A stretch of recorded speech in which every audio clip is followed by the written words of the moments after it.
Bonjour, bienvenue dans la boîte à interview avec l'interview qui tombe à pic aujourd'hui avec Karine Ganivet qui est hypnocoach. Karine, bonjour. Bonjour Valérie. Merci d'avoir accepté cette invitation à venir dans la boîte à interview. Alors, on va parler de toi, de ton activité, de ce que tu fais, parce que hypnocoach, ça peut interroger les gens.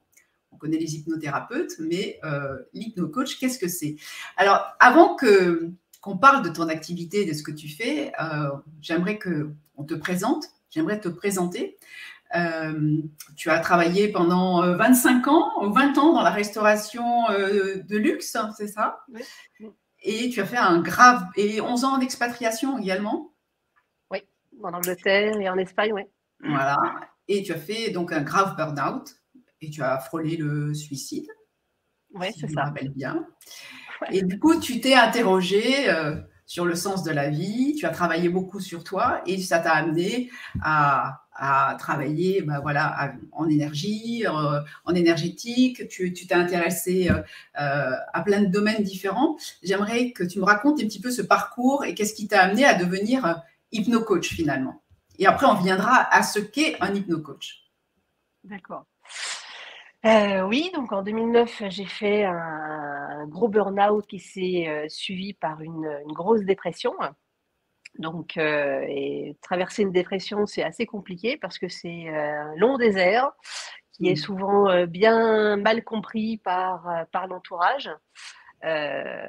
Et donc, ce qui, moi, m'a sauvé la vie, c'était cette ouverture sur tous ces plans ésotériques, bien-être, développement personnel. Voilà, c'est ça qui m'a aidée. Et donc, j'ai eu besoin de me comprendre, j'ai eu besoin de chercher. Donc, je me suis formée avec les années. Donc, j'ai commencé par le Reiki. Ça a été une ouverture, voilà, pour m'apporter des outils, pour vraiment plus me comprendre moi, c'est-à-dire moi qui je suis. Oui, tu avais Donc, besoin de te restructurer, de travailler sur toi également et avant puis, de… j'avais besoin de comprendre en fait, parce que la vie en fait, elle tournait, la maison, le travail, les enfants, les responsabilités, et c'était que ça. Donc à un moment donné, je me suis dit c'est pas possible, la vie ça ne peut pas être que ça. Je vais m'effondrer, je vais m'enfoncer, ça va pas être possible. Et donc quand j'ai découvert un peu ce monde, c'est le monde des énergies subtiles, je me suis dit oulala, qu'est-ce que c'est? Oulala, c'est magique, c'est un petit peu youpi youpi. Donc, j'ai fait comme beaucoup, hein, je me suis intéressée à tous ces univers spirituels, pseudo-spirituels.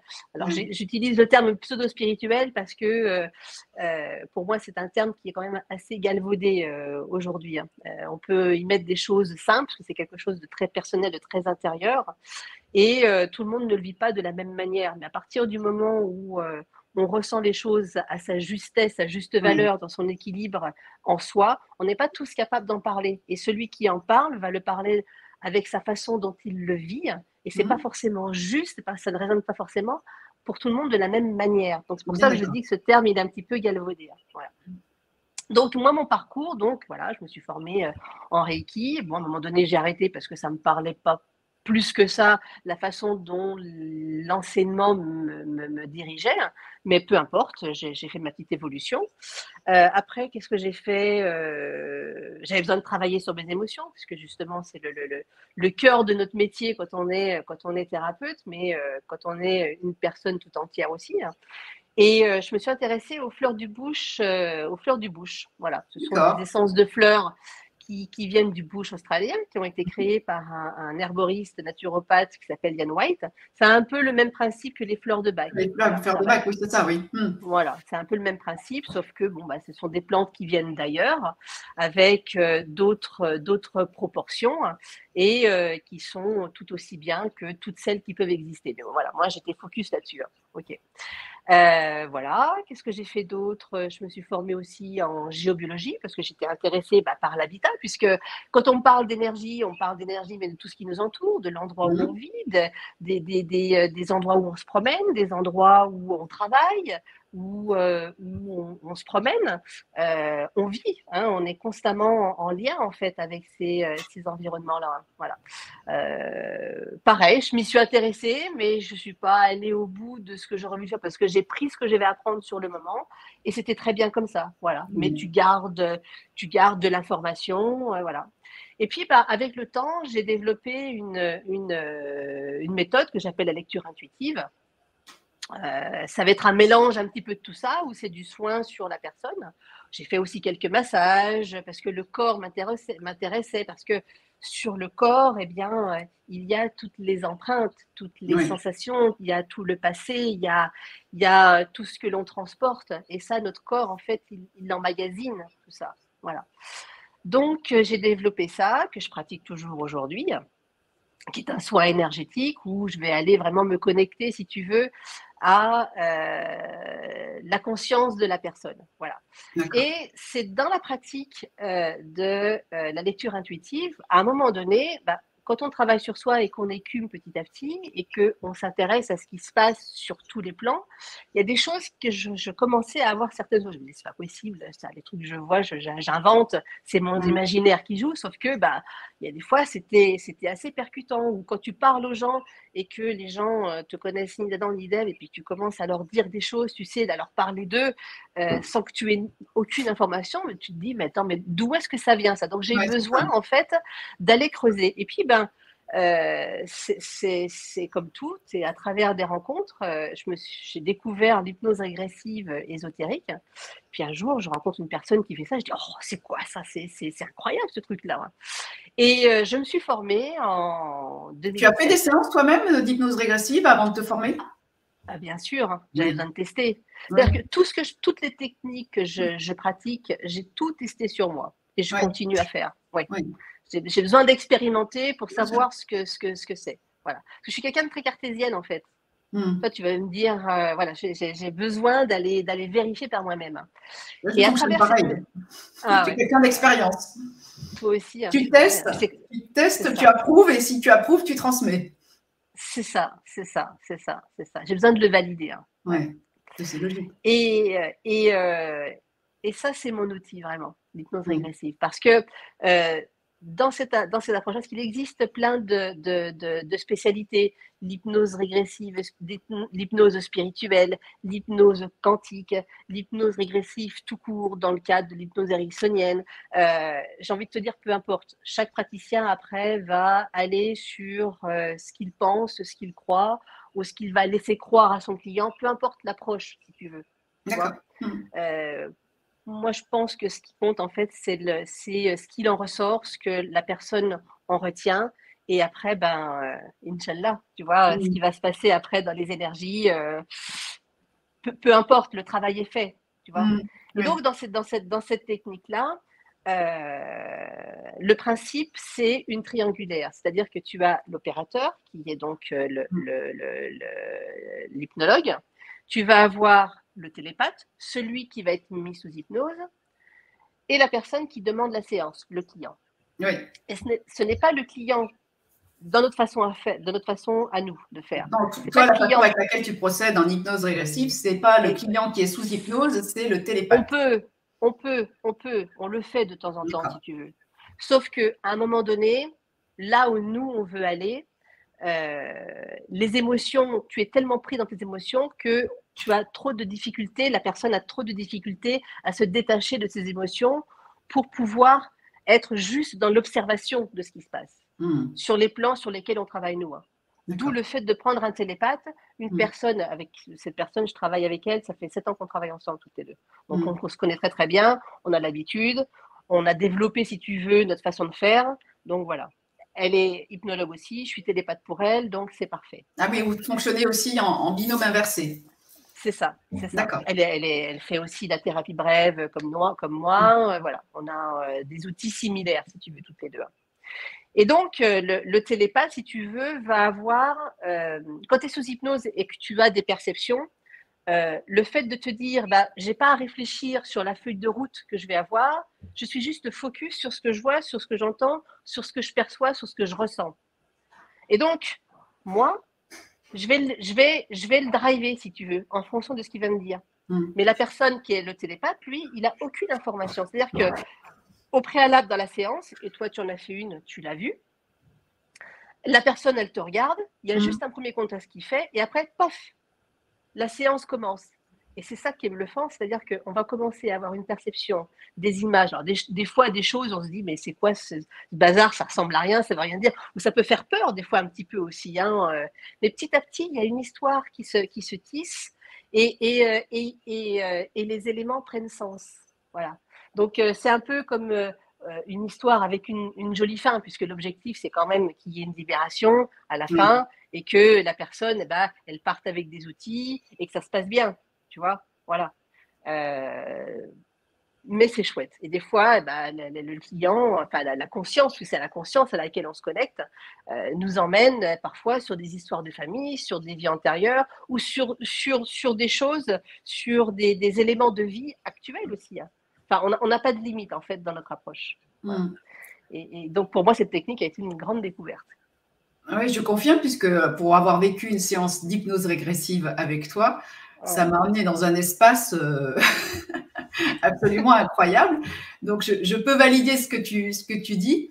C'est déroutant parce qu'effectivement, c'est pas moi qui étais sous hypnose, mais c'était bien la télépathe qui était sous hypnose, qui se connectait avec mon moi ou avec mon subconscient, je ne sais pas comment tu appelles ça. Alors, nous on l'appelle la partie subliminale, parce que c'est dans ma formation, si tu veux, c'est le concept qui a été donné, donc on l'a gardé. Voilà. D'accord. Après, chacun l'appelle comme il veut. Enfin, conscience, oui.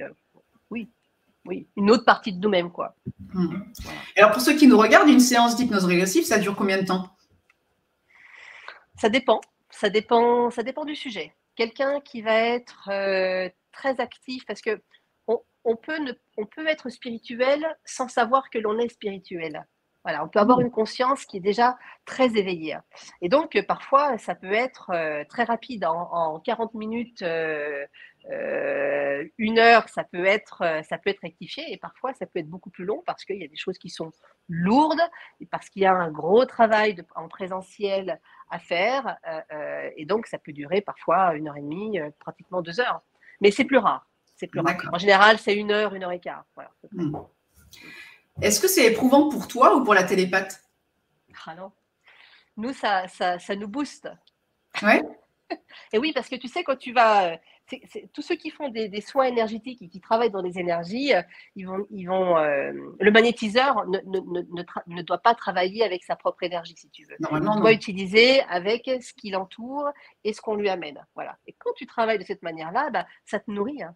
Tu vois, Alors oui, tu es fatigué parce que 1 heure concentrée, 1 heure 30, voire 2 heures où tu es concentré et que tu vas sur ces plans-là, bah oui, forcément, tu es fatigué, mais il y a quand même un regain d'énergie qui est derrière. Ouais. Et quelles sont les libérations qui s'en découlent pour les personnes qui veulent suivre une séance d'hypnose régressive avec toi? Quelles sont, je veux dire, les personnes qui te contactent, elles viennent pour des problématiques qui sont de quel ordre? Tout type. Alors, on a déjà fait pour des animaux. Un chat qui faisait, ah oui, pour des animaux. On a eu le cas d'un chat qui faisait des crises d'épilepsie. On a fait la séance pour le chat. D'accord. J'ignorais que... Ça a été terminé. Des personnes, ça nous est arrivé de faire aussi pour une personne qui était en prison. Donc, on est passé par intermédiaire. Donc, cette personne-là, on n'a pas pu lui parler. Pareil. Qu'est-ce qu'on a eu? Un jour, on a eu un monsieur un couple qui n'était absolument pas dans tout ce qui était dans l'ouverture spirituelle, absolument pas, ou en tout cas ésotérique. Et cette personne était vraiment très malade. C'est quelqu'un qui qui avait un gros suivi médical et les médecins ne trouvaient pas ce qu'il avait. Et on a fait la séance. Et suite à ça, je sais pas, peut-être le lendemain ou le surlendemain, la personne avait retrouvé quasiment une vie normale. Il devait aller faire des examens et en fait, tout ce qui apparaissait dans les examens avait pratiquement disparu. Voilà. Alors, c'est pas toujours pareil. C'est un Mm. cas, c'est quand même un cas isolé, hein, tu vois. Après, cette personne, bon, bah, cette personne avait un gros travail en présentiel à faire. Ça, après, est-ce qu'elle l'a fait? Je ne sais pas. Je Mm. ne sais pas. Mais voilà. Qu'est-ce qu'on a pu avoir d'autre? Des personnes qui n'arrivaient pas à vendre leurs biens, une maison ou une D'accord. entreprise. On a été travailler. On a eu le cas une fois une personne qui avait un garage et ça faisait 2 ans, je crois, qu'il ne trouvait plus de chef d'atelier, que des voitures restaient garées en fait dans leurs concessions, que les clients ne venaient pas les chercher. Et donc, on a fait la séance et dans cette séance, en fait, il y avait une personne qui s'était suicidée justement l'atelier de Ah, carrosserie. Et on a fait le travail et je sais pas, peut-être une semaine ou 15 jours après, ils ont trouvé un carrossier, tout est reparti à nouveau. Les voitures qui étaient garées dans leur concession, que les gens ne venaient pas chercher, sont venus les chercher. Enfin, tu vois, tout a été remis en mouvement, si tu veux. Voilà. mm. On a eu, il n'y a pas très longtemps aussi, enfin, il y a quand même quelques mois, une jeune dame qui avait une hypersensibilité électromagnétique. Ce qui fait que cette personne était dans l'incapacité en fait de pouvoir travailler en contact avec tout ce qui était les ordinateurs, les téléphones, Ah oui. même dans un voilà. Donc travailler dans un bureau, c'était pas possible. Enfin, sa vie était devenue vraiment très compliquée. Et c'est quelqu'un en plus qui était dans le bien-être, si tu veux, mais voilà, c'était devenu insupportable. Même pour faire la séance, en fait, ça a été compliqué. Puisqu'elle devait être en lien, en visioconférence avec nous. Hein. Donc, bah, elle était en lien avec son téléphone ou son portable, je ne me rappelle plus ce qu'elle avait utilisé comme support. Et donc, on fait la séance. Et 4 mois plus tard, elle revient vers moi en me disant, Karine, c'est extraordinaire, ça va beaucoup mieux. Je peux à nouveau envisager la vie autrement. Je peux commencer à pouvoir. Alors bon, il y avait toujours cette sensibilité parce que cette sensibilité-là, bon bah, ça lui appartient Ouais. et elle est comme ça, tu vois. Mais elle avait plus tous les désagréments en fait qui l'empêchaient en fait de vivre normalement. Tu vois. Mm. Je sais pas, même sur des enfants aussi, pareil, en crise d'épilepsie aussi, sur une gamine aussi, on avait fait aussi sur une gamine. Et pareil, un mois plus tard, la gamine, plus de crise d'épilepsie. Alors, c'est pas vrai tout le temps non plus, mais ça arrive. Voilà, ça arrive. Travailler sur la confiance en soi. Parce qu'on va travailler, oui, ça peut nous arriver d'aller sur les vies antérieures, on va voir quand même. Mhm. Mais on travaille aussi beaucoup sur le transgénérationnel. Donc, le transgénérationnel, c'est tout ce que l'on transporte de nos aïeux. Voilà. De nos aïeux, Donc, oui, en c'est psychogénéalogie. ça. Et Voilà. tu Alors, fais un travail sur l'arbre, sur la c'est, psychogène?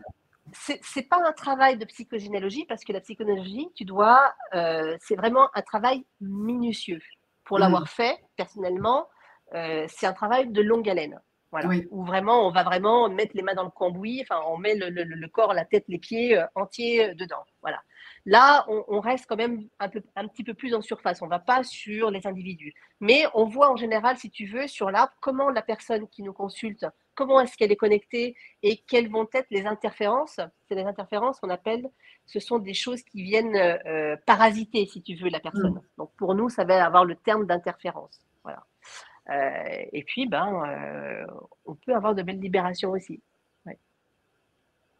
J'ai pu le vivre, puisque j'avais une partie de mon arbre qui était tout mort. Donc, voilà, j'ai Ouais. vécu ça avec toi, effectivement. Mm. Tu travailles à distance, mais tu travailles aussi en présentiel? Oui. Oui. Alors, j'ai un cabinet chez moi, à Talent, à côté de Dijon, en Bourgogne. Oui. Mais je me déplace aussi sur Dijon, Dijon, agglomération dijonnaise, et puis aussi en Saône-et-Loire, parce que j'ai des origines saône-et-loiriennes. Donc, je me déplace aussi là-bas. Et puis, je travaille aussi beaucoup en visioconférence. Oui, Et puis, tu fais des ateliers aussi, des ateliers oui, collectifs, ouais, c'est ça. où j'ai eu la chance de participer, moi, de participer à un atelier. C'est ce qui m'a amené après à faire une consultation en privé avec C'est toi. vrai, Mais c'est vrai, c'est c'est vrai. également des ateliers collectifs qui sont assez, d'ailleurs, étonnants, parce qu'il se passe des choses en atelier. J'aimerais que tu nous en parles, que tu racontes un petit peu comment se passe un atelier d'hypnose régressive et qu'est-ce que les gens peuvent en apprendre avant de consulter avec toi, à la limite, pour une séance plus approfondie, plus poussée. Mais qu'est-ce que tu vois dans ces ateliers? Alors, l'objectif de ces ateliers, c'est que les gens prennent conscience des capacités qu'ils ont en eux. Voilà. Sans forcément avoir une ouverture consciente. Parce que Mm. on entend tous, on voit tous, on ressent tous. C'est la nature. La nature humaine est faite de cette manière-là. Et l'objectif, c'est que chacun soit conscient, en fait, de l'individualité qu'il a et de se reconnecter à ses sensations, Mm. voilà, à ses perceptions. Et le fait de travailler en groupe, ça met en lumière l'individu et de dire, bah, là, j'ai vu ça, j'ai dit ça, j'ai vu ça, j'ai ressenti ça. Sauf que ben, un tel, l'autre, dans chaque coin de la salle, va dire bah oui, moi aussi. Et il va venir corroborer, en fait, ce que l'un a vu, ce que l'autre a ressenti. Ah, mais c'est extraordinaire. Et il se passe ça, il se passe ça. Et tout à coup, il va y en avoir un qui va dire toi, ça t'est arrivé. Oh, j'ai ça de quoi c'est oui, bah l'autre, il va ressentir ça. Bah oui, t'as ça, t'as Ouais. ça, t'as ça, Moi, t'as je l'ai ça. vécu, hein. Et c'est Ouais. ça. C'est ça. Et c'est l'effet de groupe, ça aussi. Tu vois comment Mm. Il y a un au égrégore niveau qui des se crée. énergies, Mm. c'est ça, tout le monde va être connecté les uns aux autres. Et alors, tout le monde ne va peut-être pas le ressentir de la même manière parce que bah, y en a, bon, bah, ce sera. C'est pas qu'il y a un élu, mais il y a quand même 2 ou 3 personnes sur tout le groupe où ben, peut-être parce qu'ils vont avoir une sensibilité, peut-être qu'ils seront plus prêts à ce moment-là à Mm. déposer de choses, à se libérer de certaines choses. Et parce que c'est pas facile de s'ouvrir aussi devant des gens que l'on ne connaît pas. Tu vois, Alors, je trouve que c'est parfois plus facile de s'ouvrir devant des gens qu'on ne connaît pas. bah, ça dépend. Tout le monde ne lit pas de la même manière. Ah oui. Mm. Ouais, c'est Tu vrai que vois, moi, on je vois est... plus comme. Ouais. Pour moi, Mais c'est parce plus que toi, facile à la limite parce que tu te toi, sens es dans moins l'ouverture. jugé. Tu te sens moins jugé. Tu te dis, bah, après tout, ils ne me connaissent pas. Qu'est-ce qu'ils en feront, tu vois? Alors que si tu. C'est pas vrai pour tout le monde. C'est pas vrai pour tout D'accord. le monde. Ouais, ouais, ouais, ouais. Donc, c'est des ateliers, tu vois, que là, toi, tu l'as vécu, on était une douzaine de personnes. Donc, Oui. comme c'est déjà pas mal parce que moi, j'aime bien travailler où euh, aller sur l'individu individuellement, tu vois, au cas par Mm. cas. Voilà. Ça peut être long un petit peu pour les autres parce qu'ils doivent attendre, mais je pense que c'est quand même important plutôt que de faire, tu sais, des gros groupes où ben, celui qui gère le groupe, ben, on ne saura pas exactement ce que chaque individu va ressentir. Voilà. Donc, c'est pour ça que moi, j'aime bien avoir des petits groupes. Si c'est plus petit que 12 personnes, c'est encore mieux puisque chacun va pouvoir exprimer et je vais pouvoir donner l'attention, tu vois, à chaque personne. Tu vois. Et Mm. l'objectif, c'est que quand tu ressors de là, bah, ah, j'ai découvert des choses sur moi. Ah, je pensais pas que j'étais capable de ça. Ah, bah ok. Qu'est-ce que je peux en faire dans ma vie au quotidien, chez Mm. moi, avec mes enfants, avec mon mari, avec ma femme, dans mon travail, avec mes amis, ou ah, ok, voilà. Je m'ouvre à certaines choses. Intéressant. Mm. Voilà. Alors, Karine, tu es hypno-coach. C'est quoi un hypno-coach? Pourquoi avoir rajouté le mot coach à hypnose, en fait? Quelle est la. Qu'est-ce que tu y mets derrière? Alors, parce que moi, j'ai une boîte à outils qui est, alors, même les hypnothérapeutes, hein, ceux qui sont simplement Oui. hypnothérapeutes, utilisent beaucoup d'outils de thérapie brève, comme l'EFT, qui est une technique de libération émotionnelle où on va venir tapoter, tu vois, Oui. sur des points. Moi, je me suis formée aussi en plus au rythmo. Donc, le rythmo, c'est un mélange d'hypnose, de PNL, donc de programmation neurolinguistique, et de MDR, puisqu'on on va venir désensibiliser en fait certains traumas, certains Mm. souvenirs, mais on va aller vraiment travailler sur l'émotionnel. Qu'est-ce que j'utilise d'autre encore je m'intéresse aussi à la sophrologie, je m'intéresse à la numérologie. Donc, en fait, si tu veux, le coaching aussi, si tu veux, c'est vraiment une boîte à outils où on va pas simplement s'axer sur la thérapeutique, mais vraiment sur que la personne soit en capacité d'aller chercher des outils elle-même et avec des objectifs. Voilà, D'accord. c'est pour ça qu'hypnocoach. Voilà. Donc, D'accord. ça peut être des séances, 1 ou 2 séances, et puis ça peut être des suivis un peu plus longs sur le long terme. Tu vois, ça peut être des accompagnements dans les maladies. Voilà, c'est ce que je fais avec certaines D'accord. personnes. Ça peut être des accompagnements sur des problèmes émotionnels. On a du mal à gérer ses émotions. trop de colère, trop d'anxiété, trop de peur, etc. Mais qu'est-ce qui va aller se cacher derrière? Donc, pas seulement utiliser l'hypnose, mais utiliser d'autres outils qui vont faire que cette personne-là, parce que les ressources, on les a à l'intérieur de nous. Sauf que des fois, on a oublié ou on ne le sait pas. Voilà. Et donc, Oui. mon rôle à moi, ça va être de t'aider à aller chercher ces outils-là et de se dire, ah, mais oui, ok, ah, mais j'ai ça, ah, mais je ne l'avais pas compris comme ça, ah, je suis capable de faire ça. C'est vrai que j'ai déjà eu des réussites. Ben voilà. Donc, on va aller utiliser, si tu veux, toutes ces choses positives-là pour pouvoir les mettre en avant et que tu sois en capacité, en fait, de les utiliser au quotidien et puis après, bah, de les travailler et puis bah, c'est malléable, tu vois. Voilà. Et alors avec ça, en tant que hypno-coach, en dehors de l'hypnose régressive, avec toute ta boîte à outils que tu as et que tu maîtrises, tu travailles comment? C'est des accompagnements sur une séance, sur plusieurs séances, c'est des forfaits, comment tu fonctionnes? Bah, moi, c'est au cas par cas. C'est du cas par cas. C'est au cas par cas, voilà. J'aime pas faire. Et puis, je vais m'adapter aussi en fonction du budget des gens. Tout le monde n'a pas le même budget, Oui. tu vois. Voilà. Et je pense que tout le monde a droit à un coup de pouce, tu vois. Donc, en fonction du besoin de la personne, puis en fonction aussi de l'envie de s'investir. Oui, c'est logique. Ben oui. Si tu as plus ou moins envie de t'investir, ben, je vais te dire, bah, ok, d'accord, bon, ben, on va faire ça, ça, et puis point. Puis quand tu seras plus décidé, ben, tu reviens me voir, tu vois. Voilà. Je suis pas là pour faire l'inspecteur, je suis pas là pour pas juger, pas du tout, pas du tout, pas du tout, pas du tout. On a tous un moment où on est prêt pour faire certaines choses et un moment où on a besoin d'être tranquille et d'attendre. Ok, c'est ok, c'est pas un problème.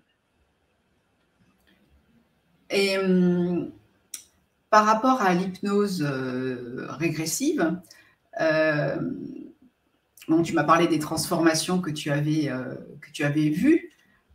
Est-ce que les personnes reviennent faire d'autres séances? Parce que bon, on a parlé d'une séance Ça arrive.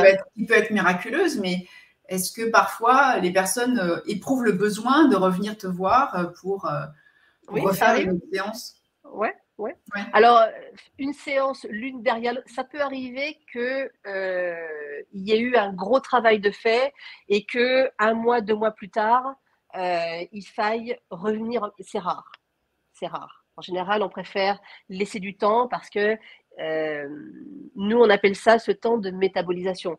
Comme dans tout type de travail de suivi, tu vois, il y a un temps de métabolisation. Il faut le temps d'intégrer les choses. Un temps Il faut le d'intégration. temps de digérer les choses. Voilà. Mm.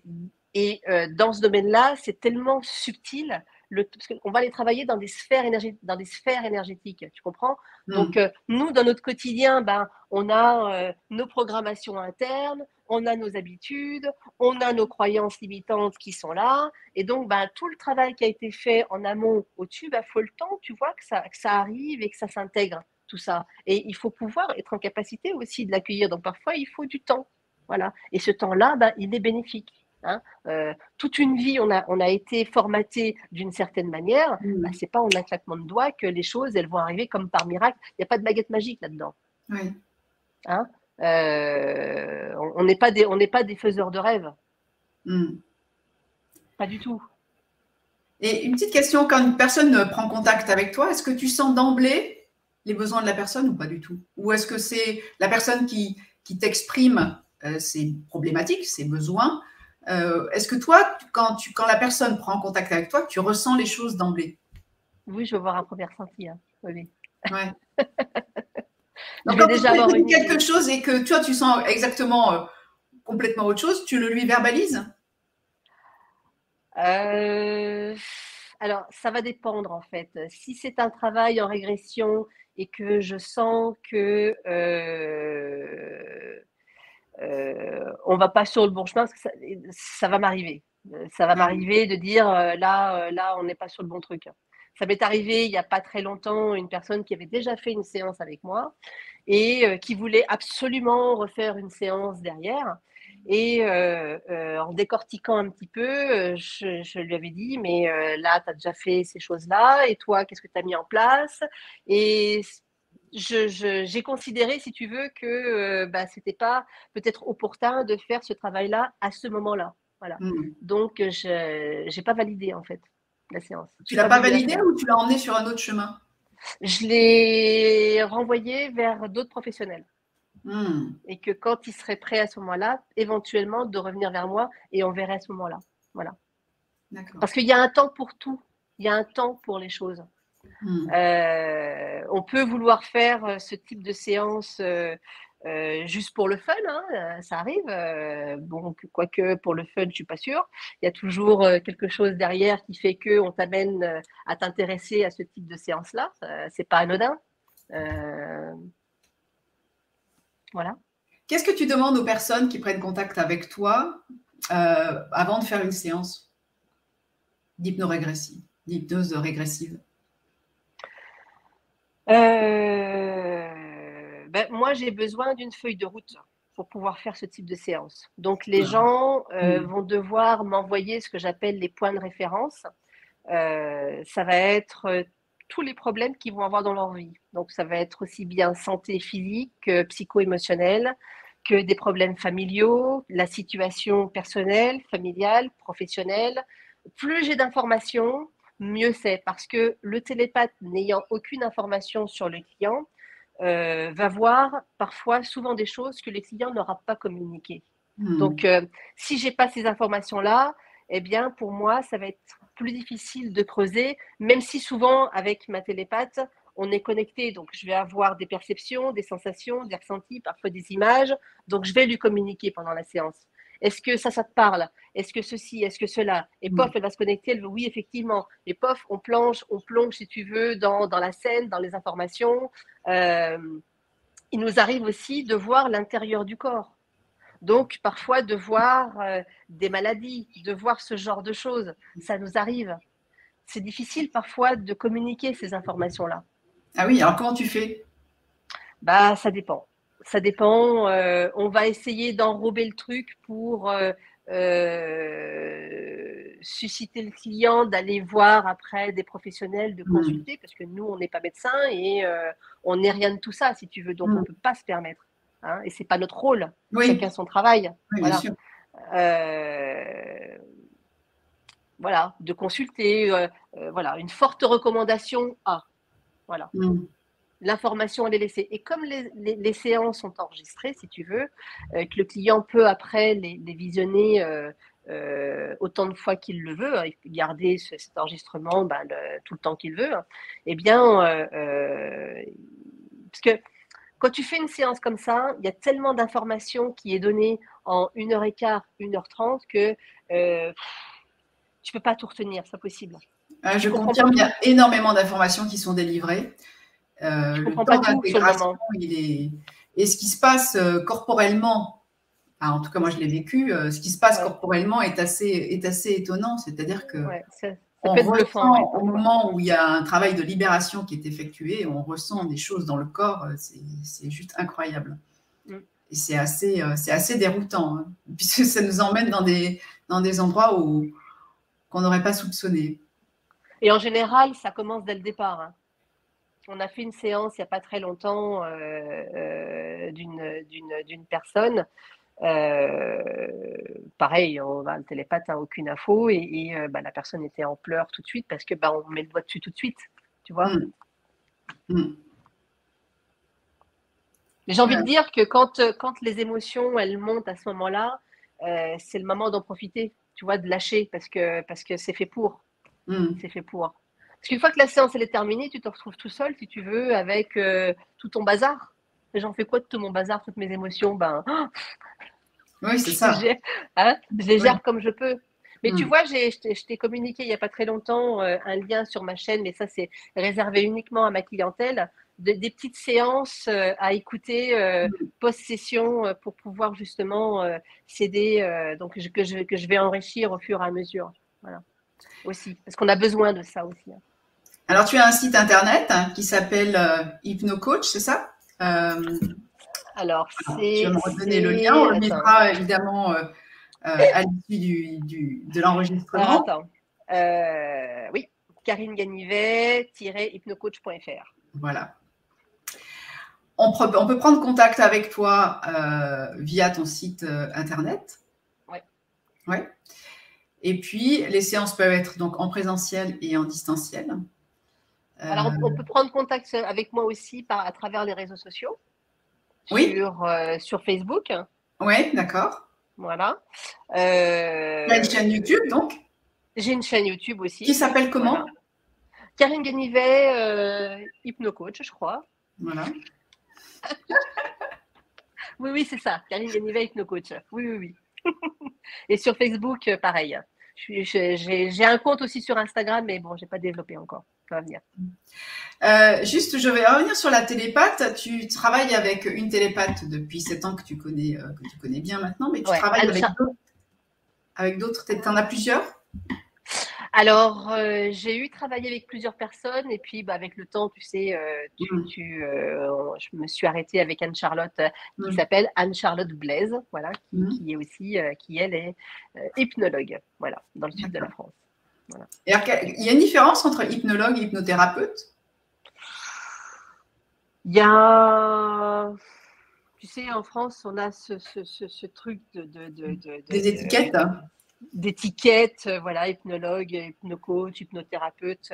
Le terme thérapeute est réservé au domaine médical. Voilà. Donc, nous, on n'est pas psy, on n'est pas médecin, on n'est rien de tout ça. Donc, voilà, hypnologue, hypnocoach, voilà, chacun met un petit peu l'étiquette qu'il veut derrière. Voilà. Pour moi, ça n'a pas beaucoup d'importance, mais bon. Karine, je te remercie infiniment. Écoute, avec grand plaisir. Merci à toi. Merci. J'espère que ça donnera envie à toutes celles et tous ceux qui regarderont cette interview de faire appel à toi pour toute problématique finalement, que ce soit des problématiques physiques, enfin des désordres physiques, psychologiques, confiance en soi ou autres, d'ailleurs des questions qui se posent. J'espère que voilà, ils prendront contact avec toi. Je vous recommande d'aller prendre contact avec Karine parce que vraiment, d'abord, c'est une bulle de champagne. Elle rigole tout le temps, même pendant les séances, quand elle travaille avec la télépathe. Et puis, c'est vraiment très libérateur. En tout cas, moi, pour avoir fait une séance d'hypnose régressive avec Karine, ça amène des libérations. Alors, sur le long cours, ce n'est pas forcément immédiat. En tout cas, pour moi, ça n'a pas été immédiat. Mais vraiment, je vous recommande. Et ça continue, oui, le travail d'intégration continue. Et puis, si tu reviens faire des ateliers, alors je parle de Besançon, mais tu en fais également sur la région de Dijon? Oui, sur Dijon. Et puis après, je suis ouverte à toute proposition. Je suis mobile. Ah, c'est parfait. Très bien. Karine, je te remercie infiniment. Merci Valérie. Une très très belle fin de journée et une très belle fin de semaine. Et puis, merci d'avoir accepté l'invitation dans cette interview qui tombe à pic avec la boîte à interview. Merci beaucoup. Merci Valérie. Au revoir. Merci. Au revoir.